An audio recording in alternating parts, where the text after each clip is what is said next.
잠언 26장 13절부터 보시겠습니다. 구약성경 940쪽입니다. 구약성경 940쪽 잠언 26장 13절부터 마지막 28절까지 말씀입니다.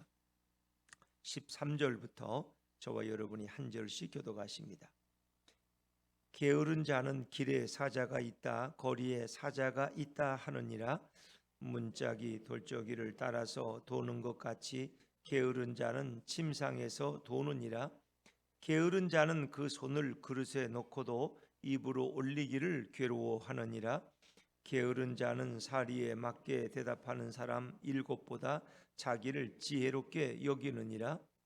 길로 지나가다가 자기와 상관없는 다툼을 간섭하는 자는 개의 귀를 잡는 자와 같으니라. 횃불을 던지며 화살을 쏘아서 사람을 죽이는 자기의 이웃을 속이고 말하기를 내가 희롱하였노라 하는 자도 그러하니라. 나무가 다하면 불이 꺼지고 말쟁이가 없어지면 다툼이 쉬느니라. 숯불 위에 숯을 더하는 것과 타는 불에 나무를 더하는 것 같이 다툼을 좋아하는 자는 시비를 일으키느니라. 남의 말 하기를 좋아하는 자의 말은 별식과 같아서 뱃속 깊은 데로 내려가느니라. 온유한 입술에 악한 마음은 낮은 은을 입힌 톡이니라. 원수는 입술로는 꾸미고 속으로는 속임을 품나니 그 말이 좋을지라도 믿지 말 것은 그 마음에 7가지 가증한 것이 있음이니라. 속임으로 그 미움을 감출지라도 그의 악이 회중 앞에 드러나리라. 함정을 파는 자는 그것에 빠질 것이요 돌을 굴리는 자는 도리어 그것에 치이리라. 거짓말하는 자는 자기가 해한 자를 미워하고 아처 많은 입은 패망을 일으키느니라. 아멘. 할렐루야. 네, 이 새벽에 나오신 여러분 위에 우리 주님의 축복과 은혜가 함께하기를 간절히 바랍니다. 자, 잠언 26장은 후반절은 계속해서 지혜로운 자와 미련한 자를 대조시켜 설명하는데, 특별히 오늘 우리가 읽은 본문에는 이 미련한 자들, 우매한 자들에 대해서 주로 말씀이 우리에게 가르쳐주고 있습니다. 그래서 전반부에는 주로 게으른 자에 대한 육적인 게으름에 대해서 말씀하고, 후반부부터는 이렇게 거짓말하는 혀, 남을 속이는 언어, 그리고 남의 마음 속에 아픔을 주는 잘못된 언어에 대해서 우리에게 교훈해 주고 있습니다. 어찌 보면 고대의 사람들이나 오늘 살아가는 우리들이나 그 살아가는 상황은 거의 비슷한 것입니다. 예전에도 열심히 있는 사람들이 있었고 오늘 이 땅에도 게으른 사람이 있을 수 있죠. 쉽게 돈을 벌기 원하고 남을 속여서라도 뭔가 좀 이렇게 남보다 더 앞서가길 원하는 사람들이 오늘 이 시대에도 있죠. 또 남의 말을 함부로 해서 다른 사람에게 상처를 주고 고통을 주는 그런 우리의 입술은 예전이나 지금이나 동일한 것입니다. 그래서 오늘도 그 말씀은 우리에게 동일한 말씀으로 받아들여질 수 있는 것입니다. 하나님 주신 언어라는 것은 얼마나 중요하냐. 우리 하나님께서는 말씀으로 세상을 창조하셨어요. 말씀으로. 예수님께서는 말씀으로 풍랑을 잔잔케 하셨어요. 그런데 그 언어로 우리는 사람을 살릴 수도 있고 죽일 수도 있는 것입니다. 한 사람의 인생을 바꿔놓을 수도 있는 것입니다. 그래서 말 한마디가 얼마나 중요하냐. 그래서 우리는 말 한마디를 해도 신중한 마음으로 해야 되고, 내 안에 누가 계셔야 돼요? 그리스도가 계실 때 우리는 그 언어가 다른 사람을 살리는 유익한 말이 될 수 있어요. 그러나 내 안에 예수님이 없고 내 안에 계신 주님을 의식하지 않고 내 기분 나는 대로 말하면은 그 말이 다른 사람에게 고통을 주고 그리고 영원한 불행을 줄 수도 있다는 것입니다. 그래서 우리 마지막 절에 보면 남을 이렇게 속이는 거짓말하는 것은 곧 남을 미워하는 증오하는 것과 같다 하는 말로 이렇게 설명하고 있죠. 자, 우리 13절부터 16절은 이미 앞에서 다룬 말씀들도 있지만 한번 우리 읽고 넘어가면 좋겠습니다. 13절부터 16절입니다. 시작. 게으른 자는 길에 사자가 있다, 거리에 사자가 있다 하느니라. 문짝이 돌적이를 따라서 도는 것 같이 게으른 자는 침상에서 도느니라. 게으른 자는 그 손을 그릇에 놓고도 입으로 올리기를 괴로워하느니라. 게으른 자는 사리에 맞게 대답하는 사람. 아멘. 두 구절은 이미 앞에서 소개됐던 구절입니다마는 13절에 게으른 자는 길에 사자가 있다. 거리에 사자가 있다. 왜 밖에 못 나가느냐? 밖에 사자가 있는데 어떻게 나가냐고. 나를 잡아먹을 텐데. 핑계하는 거죠. 핑계하는. 그래서 게으른 자들은 핑계한다. 이미 앞에서도 한번 다뤘던 말씀이고 14절 말씀은 문짝이 돌적이를 따라 도는 거. 옛날에 문짝들은 오늘날 이렇게 문짝들은 뭐 나름대로 이렇게 여러 가지 방법으로 고정을 시킵니다만은 이렇게 돌을 놓고 그 돌에 구멍을 파서 문을 이렇게 뾰족하게 하면은 그 안에 이렇게 해서 문이 벗겨지지 않고 이렇게 돌도록 예전 사람들의 그런 지혜가 있었어요. 이게 마치 그렇게 문을 이렇게 문저기를 돌저기를 따라서 도는 것 같이 게으른 자는 침상에서 빙빙 돌 뿐이지 일어나지 않는다는 것 같이 일어나지 않고 일하러 가지 않는다. 왜? 침상에서 그냥 몸이 불편하다 어쩌고 하면 핑계하면서 이게 게으름의 극단적인 말씀을 하고 있는 거죠. 또 15절에 게으른 자는 손을 그릇에 놓고도 입으로 올리기를 괴로워한다. 이건 뭔가 하든 하기를 싫어하는 이 게으름의 극치죠. 또 16절은 게으른 자는 때로는 거만할 수도 있다. 이 말씀은 게으른 자는 사리에 맞게 대답하는 사람 7보다 자기를 지혜롭게 여긴다. 7이란 숫자는 완전수입니다. 그러면 사리에 맞게 대답하는 자는 지혜로운 자입니다. 지혜로운 자 7보다 자기를 더 지혜롭게 여긴다는 거예요. 그는 생각하기를 거부하는, 지혜를 추구하지 않고 생각하는 것도 귀찮아.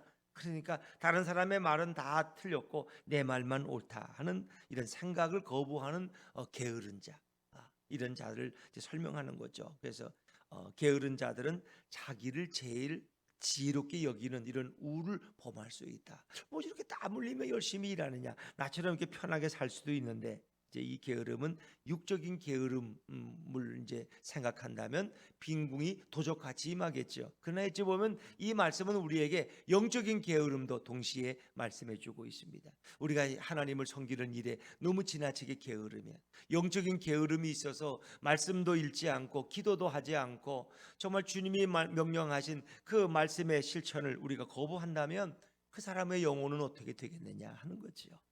그래서 영적인 빈궁이 도둑같이 우리에게 임할 것이다. 결국 하나님의 말씀을 사모하는 열심이 식어버리면 우리 영혼은 점점 어떻게 해요? 주님을 닮아가는 것이 아니라 마귀를 닮아가게 되고 우리 영혼은 저기 멸망의 구렁텅이로 끌려가게 되겠죠. 그래서 오늘도 우리는 정말 영적으로 우리가 깨어 있느냐 하는 것을 늘 돌아볼 수 있어야 돼. 오늘날 교회가 이 코로나로 인해서 우리가 많은 장애물들이 있어서 예배 드리는데도 장애물이 있고 또 나가 전도하는데도 장애물이 있고 여러 가지 일들이 있어서 그냥 한번 모여서 그냥 예배 드리고 영상으로 예배 드리고 이렇게 하는 것에 고작 불과했지만 이제 코로나가 조금씩 이렇게 종식되면서 우리 한국 교회가 다시 어떠한 영적 열심을 다시 내야 되지 않느냐.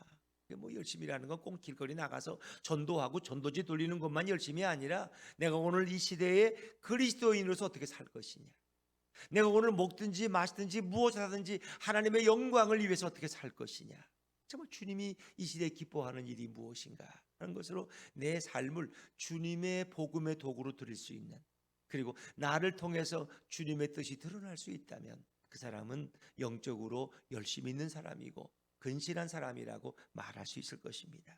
육적인 게으름도 문제지만 영적인 게으름은 내 영혼을 파멸로 이끌어 가는 것이다. 그래서 우리는 늘 어떻게 해요? 항상 깨어 있어야 된다. 기도하는 자는 깨어 있는 자인 줄로 믿습니다. 늘 말씀을 사모하는 자는 말씀에 깨어 있는 자고 그 말씀의 주인이신 예수님을 내 삶의 주인으로 모시고 늘 주님을 의식하며 살아가는 것입니다. 우리가 영적인 게으름에 빠지면 일주일 동안 살면서 예수님 생각 한번 해보지 않고 예를 들면 말이에요. 그거 얼마나 안타까워요. 자기 생각으로 그냥 살아가는 거예요. 세상 사람하고 똑같이. 그러다 주일날 오면은 그저 예수님이라는 분이 계셨나?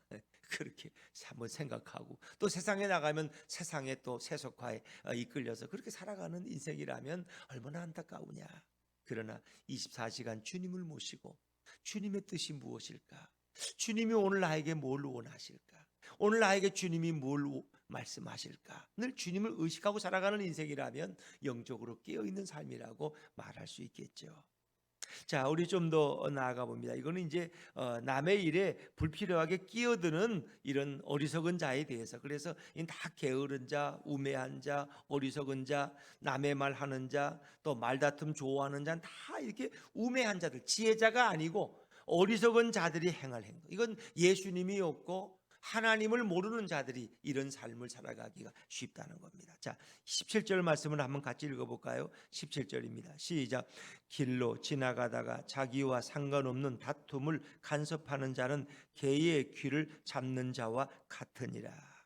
이런 어떻게 보면 이 불필요한 일에 끼어들지 말아라. 여러분, 개의 귀를, 이 사나운 개의 귀를 잡으면 개가 그냥 있겠어요? 그 자기 귀를 붙잡아 다니는 사람은 물어버리겠죠. 이렇게 남이 다투고 있는데 별로 자기와 상관도 없고 중요한 일도 아닌데 거기에 끼어들었다가, 어떤 분들은 그래요. 남이 싸우는 거 이렇게 말리면서 자기가 더 흥분하는 분들이 있어요. 그 나중에 그 싸우던 사람은 뒤를 물리고 자기가 싸우고 있어. 예를 들면 그런 어리석은 일은 하지 말아라. 그렇다고 뭐 어려움 당한 사람을 그냥 지나치고 무관심하라는 얘기가 아니라 불필요한 싸움에 끼어들지 말아라. 그건 이제 성격. 그래서 그것은 자기가 그 개에 물리는 것처럼 위험한 일이다. 개의 귀를 잡으면 개가 당연히 귀를 잡아다니는 사람을 물어버리죠. 그처럼 어리석고 미련한 일이다. 남에게 무관심하라는 말이 아니라 불필요한 다툼에 끼어들지 말아라 하는 것을 이제 주고 있는 그런 말씀이죠. 자, 우리 18절 19절은 연속되는 말씀이기 때문에 같이 읽겠습니다. 18절 19절입니다. 시작. 횃불을 던지며 화살을 쏘아서 사람을 죽이는 미친 사람이 있나니 자기의 이웃을 속이고 말하기를 내가 희롱하였느라 하는 자도 그러하니라. 어찌 보면 19절부터 해석하는 게 옳을 거예요. 자기 이웃을 속이고 말하기를 내가 희롱, 이거 농담이라고 장난이라고 하는 자도 그와 같다는 거예요. 이제 그런 사람은 어떤 사람이냐? 결국은 아무데나 횃불을 던져서 남의 집에 불을 내고 아무데나 화살을 쏘아서 사람을 죽이는 미친 사람과 같다. 그러니까 내가 이렇게 장난한다고 농담이라고 말하면서 남을 속이면 결국은 그 결과가 엄청난 결과가 올 수 있다. 이제 우리 만우절이라는 거 있죠. 만우절. 그래서 이제 그날은 119가 이렇게 거짓 출동을 할 때가, 거짓 걸려온 전화 때문에 우리 어머니가 막 돌아가셔요. 그래가지고 막 출동해 보면 아이고 오늘 만우절인 거 몰라셨어요? 이렇게. 이 참 어리석은 거죠. 다른 사람의 물론 악의는 없다고 하지만 그 거짓말은 다른 사람에게 큰 불행을 줄 수 있어요.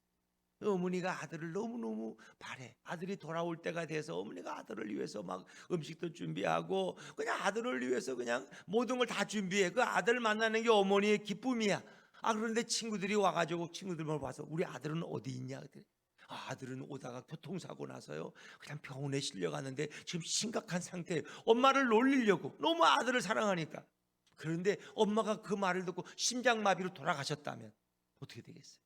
아들은 그 뒤에 숨어서 엄마가 어떻게 행동하나 하고 놀려주려고 그랬는데 그건 어머니에게 심장마비라는 중대한 치명적인 일을 가져올 수 있다. 그러니까 농담도 함부로 하지 말아라.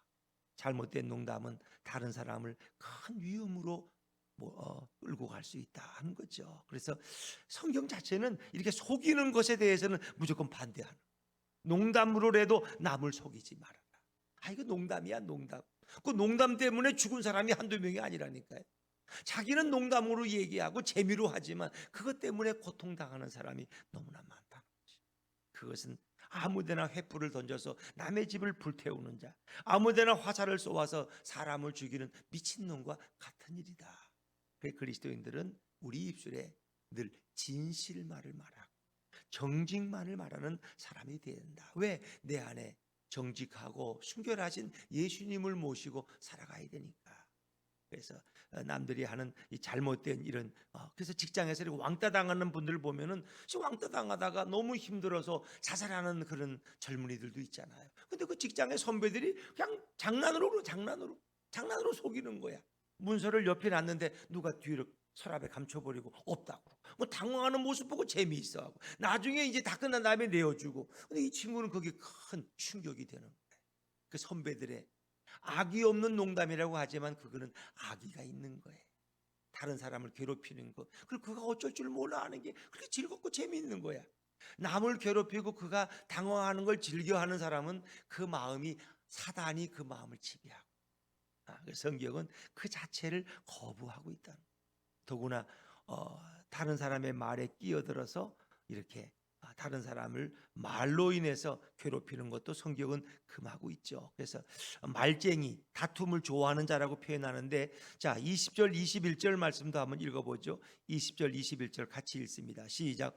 나무가 다하면 불이 꺼지고 말쟁이가 없어지면 다툼이 쉬느니라. 숯불 위에 숯을 더하는 것과 타는 불에 나무를 더하는 것 같이 다툼을 좋아하는 자는 시비를 일으키느니라. 다툼을 좋아하는 자, 어디 가서 다툼을 일으켜. 트러블 메이커. 우리는 트러블 메이커가 돼요. 우리는 어떻게 해요? 우리는 피스 메이커가, 평화를 만드는 사람이 돼야 돼. 평화를 만드는 사람. 근데 다툼을 일으키는 사람, 그러면 안 된다. 늘 아름다운 말로 격려하고 선한 말로 누군가를 권하고 복음의 말씀으로 누구를 이렇게 격려하는 사람이 돼야지. 엉뚱한 말을 해서 다툼을 일으키고 시비를 일으키는 트러블 메이커가 되선 안 된다. 그래서 오죽했으면 20절에도 나무가 다 하면 불이 꺼져. 나무가 다 타면 불이 꺼지죠. 말쟁이가 사라지면 다툼이 없어져. 그렇죠. 이런 사람이 되면 안 되는 거예요. 이 사소한 다툼, 남의 말 쉽게 하고 확인도 안 한 말을 이렇게 떠들고 다니면은 공동체에도 불행을 주고 가정에서도 다른 사람에게 상처를 준단 말이에요. 그래서 나무가 다 타면 불이 꺼지듯이 말쟁이가 사라지면 다툼이 없어지고 평화가 온다, 그런 거예요. 지금은 정치인들도 없는 말을 끄집어내는 사람, 없는 말을 그냥 그렇게 하는 거야. 그냥 넘겨짚고 사실이 뭐부터 사실이 아니야. 이런 경우는 상당한 이건 상대방에게 피해를 주는 거죠. 그 농담인데 뭐 그런 거 가지고 자기는 농담으로만 했지만 그 사람에게는 치명적인 결과가 올 수 있다는 거예요. 그래서 우리가 진실한 말 아니면은, 내가 확인해 본 말 아니면은 함부로 말을 옮기는 말쟁이가 되서는 안 되겠다 하는 것이 우리 성경의 정신이죠. 그래서 22절도 같은 류의 말씀인데 한번 읽어볼까요? 22절입니다. 시작. 남의 말 하기를 좋아하는 자의 말은 별식과 같아서 뱃속 깊은 데로 내려가느니라. 이 별식, 별미라는 건 있죠. 그러니까 식사가 아니고 뭔가 이렇게 맛있는 걸, 이게 별미니까 좀 먹어보라고, 그런 건 입에 넣으면 되게 달콤하고 잘 넘어가잖아요. 그러니까 남의 말 하기 좋아하는 자의 말, 남의 말을 누가 전하면은 왠지 그런 말은 들어도 싫지가 않아. 그 사람이 그랬대? 그런 말을 전해 들으면 자기 속에 깊이 들어간다. 그런 말은 사람이 잘 받아들여. 어떤 남의 어떤 이런 약점이나 남의 이런 걸 들으면은 굉장히 좋아하는 게 인간의 잘못된 타락한 본성이에요. 그런 말 하지 마. 그런 말 함부로 하지 말라니까. 그 확인도 확인해 봤어? 확인 안 한 말 하면 안 되지. 이렇게 말하는 사람은 많지 않아요. 남이 못했다 하면은 그런 말쟁이의 말을 듣고 그랬대? 앞으로는 잘난 척 하더니 뒤로는 그랬구나. 이게 별식같이 내 마음 깊은 데로 내려. 사람들 그런 말 잘 받아들여. 그런데 그 말은 상처가 깊다는 거예요. 뱃속 깊은 데로 내려간다는 것은, 그것은 깊은 상처를 줄 수 있다는 거예요. 그런 말은. 그러니까 남의 말 하기를 좋아하지 말아라. 가능하면 남에 대한 말은 하지 말아라. 남의 말. 그 사람이 없는 데서 왜 그 사람의 말을 해? 그것이 얼마나 그 사람에게 고통을 주고 다른 사람에게도 영적으로 유익을 주지 못한다. 그러나 인간의 타락한 본성은 남의 말 하는 걸 근본적으로 좋아하게 돼 있어요. 그러니까 우리는 영적인 사람들은 그것을 거부해야 돼. 그거는 주님의 뜻이 아닌 것 같아. 내 마음에 뭔가 걸리는 거야. 우리 예수님이 그런 건 기뻐하지 않으셔. 나는 그런 말에는 듣지 않을래. 그러니까 맞장구도 끼치지 말라. 남의 말 옮기는 사람에게 맞장구 치지 말라. 그걸 거부하라. 그것이 주님의 마음이죠. 자, 23절부터 이제 26절까지는 주로 겉과 속이 다른, 그러니까 말은 그럴듯한데 그 말 속에 뭐예요? 칼이 담겨 있는. 속마음은 악한데 아주 말은 그럴듯하게 해. 이제 그런 걸 경계하는 말씀이 나오는데, 자, 우리 23절 말씀 먼저 읽고, 23절입니다. 시작. 온유한 입술에 악한 마음은 낮은 의전 입힌 톡이니라. 아주 입술은 온유해. 그렇게 아주 말이 예쁘게 해. 그런데 마음은 악해. 그것은 낮은 의전 토기에다가 값싼 은을 입혀서 마치 은 그릇처럼 이렇게 위장하는 것과 같다. 말은 그럴듯하게 아주 칭찬을 하고 하는데 그 마음은 악한 마음을 품고 있다. 그 결과적으로 뭐예요? 자기 악을 드러내는 거죠. 말은 그래서 뭐 말로 뭘 못해요. 그래서 사기꾼일수록 말을 잘하고 사람들의 아주 간을 홀딱 빼 그냥 정신을 빼버려. 그걸 사기를 치는 거야. 그러니까 말이 너무 아름다우면 우리는 한 번쯤은 경계도 해야 된다. 왜? 그 말 끝에 어떤 악한 마음을 품고 접근할지 모르니까. 자, 같은 말이 24절이죠. 24절은 제가 읽을게요. 원수는 입술로는 꾸미고 속으로는 속임을 품나니.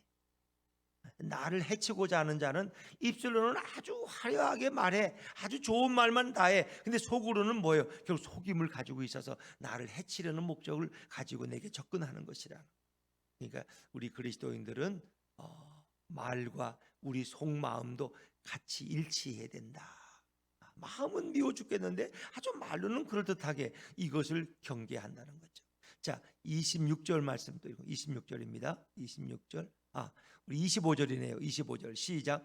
그 말이 좋을지라도 믿지 말 것은 그 마음에 7가지 가증한 것이 있음이니라.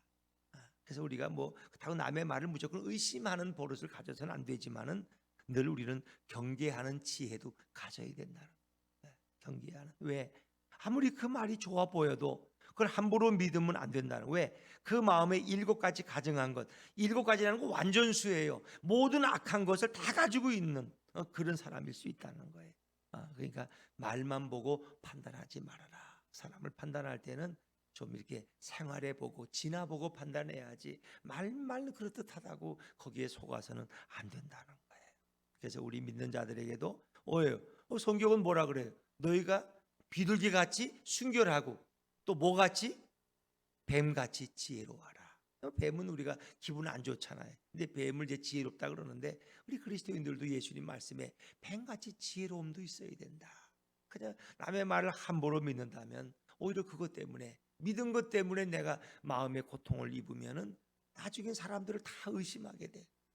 그래서 우리는 누구한테 한번 그러고 나면 그쪽 있는 사람들은 다 거짓말쟁이 같아. 이런 생각까지. 그 목사에게 한번 사기당한 사람은 절대로 목사를 안 믿어. 이렇게 되는 거예요. 이렇게.